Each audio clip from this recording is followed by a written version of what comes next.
A Betfair é parceira do Cruzeiro e cruzeirense tem que ajudar quem ajuda o Cruzeiro. Eu mesmo aposto no tropeço do Cruzeiro em todos os jogos.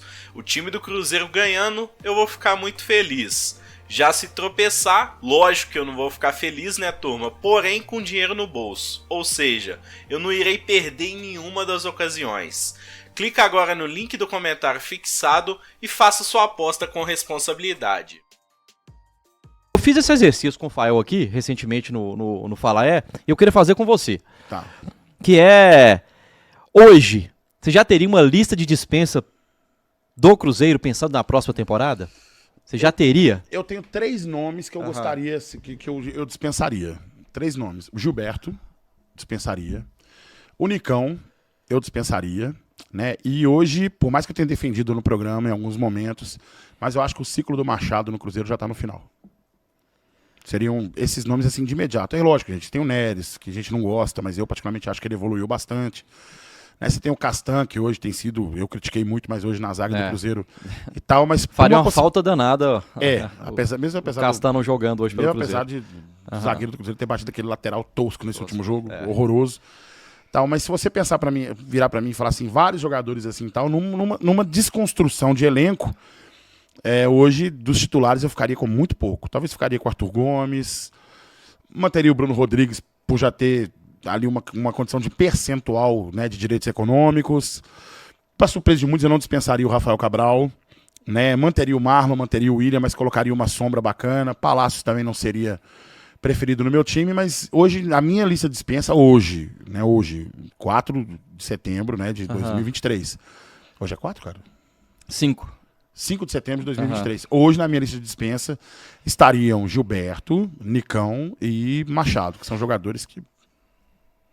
Falando sobre o Gilberto para você foi uma grande decepção, porque quando o Cruzeiro acerta com o Gilberto, eu que acompanhei alguns passos do Gilberto, né, vendo jogos, sempre foi goleador, matador nato. Quando ele chegou, eu queimei minha língua negativamente nesse caso, né, eu falei, vai dar certo. Foi uma grande decepção? Demais. Você tem, o Gilberto, quando passa pela Europa, por exemplo, você tem vários vídeos dele que você fala, caraca, mano, olha com quem o cara jogou. O cara é ídolo no Bahia. E muito ídolo, apesar do descenso do Bahia no ano de 2021.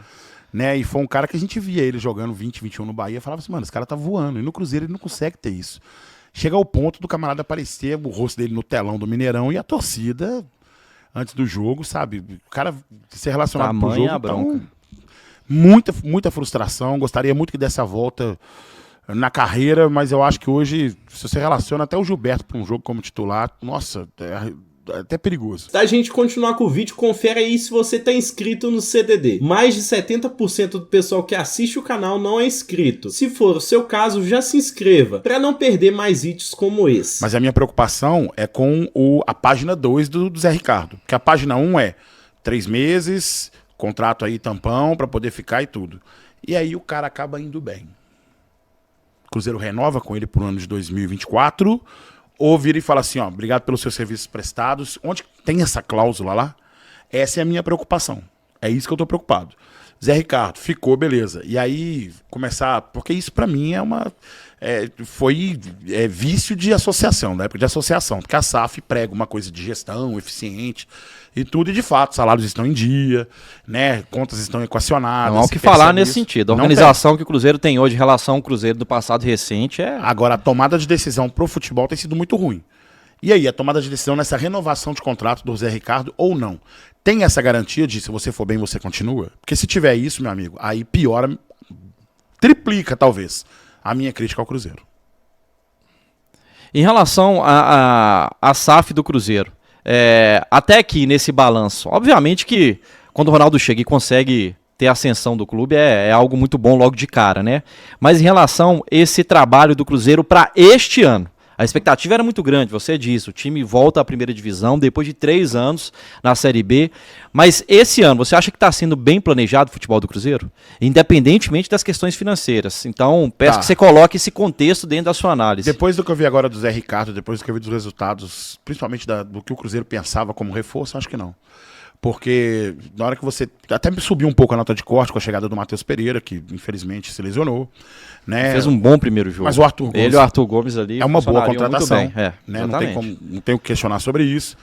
Acho que o Cruzeiro, com essas duas contratações, ele foi bem no mercado aí, nessa janela de transferência. Falei no programa sobre isso. Mas, por exemplo, quando você traz Henrique Dourado, depois você tem que acabar, né, no meio do caminho, você fala, cara, obrigado pelos serviços prestados, em comum acordo, cada um segue seu rumo. Né? O Gilberto, você vai acertar, você vai errar. O Gilberto, a gente tinha muita expectativa e infelizmente erramos sobre ele. Com a demissão do Pepa, eu acho que as coisas começam a mudar um pouco de figura nesse ponto. Né? Acho que mais errou do que acertou nessa tomada de decisão. Por quê? Porque, cara, eu tive uma época... Na época o Marconi Barbosa era o diretor de marketing do Cruzeiro, mas tinha o Mota, que também trabalhava lá com eles, e eu tinha um bom relacionamento com o pessoal do marketing. E uma vez eu tive a liberdade de falar com o Mota uma situação que foi assim, ó, Mota, eu acho que o Cruzeiro, ele tá muito empresarial, e acho que tá faltando aquela condição um pouco mais de sentimento, de entender o que o torcedor pensa. Se eu entro, por exemplo, vou dar um exemplo pra vocês, gente, eu sou evangélico, tá? Sou protestante, sou cristão protestante, sou da igreja presbiteriana. Eu tô mal, vou na página... Facebook, na minha época era internet, era página de internet. Vou na página da minha igreja, quero ouvir uma mensagem, sabe? Quero ver uma mensagem acolhedora, quero ter uma fonte de inspiração, quero ter uma dica para poder chegar lá, tipo assim, sei lá, vai lá e lê, por exemplo, Mateus 6:26, né, que pode ser essa mensagem. Você vai lá, você lê, você procura isso.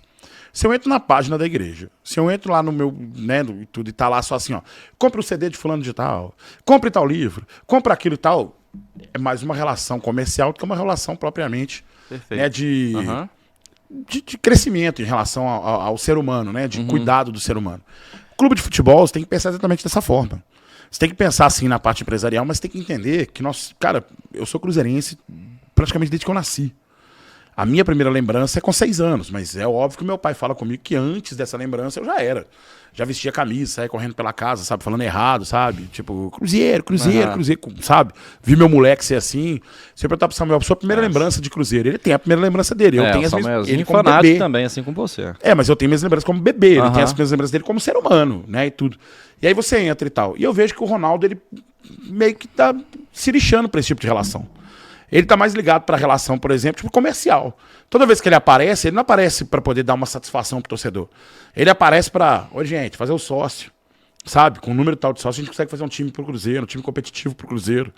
Sabe como? No último jogo, por exemplo, que a gente enfrentou o Bragantino aqui no Mineirão, o Seabra, ele é um treinador interino. O Seabra sozinho na sala, sabe, na associação, uma vez aconteceu na demissão do Marcelo Oliveira, que o Marcelo Oliveira foi sozinho, e eu falei que era uma covardia o que aconteceu com o Marcelo Oliveira.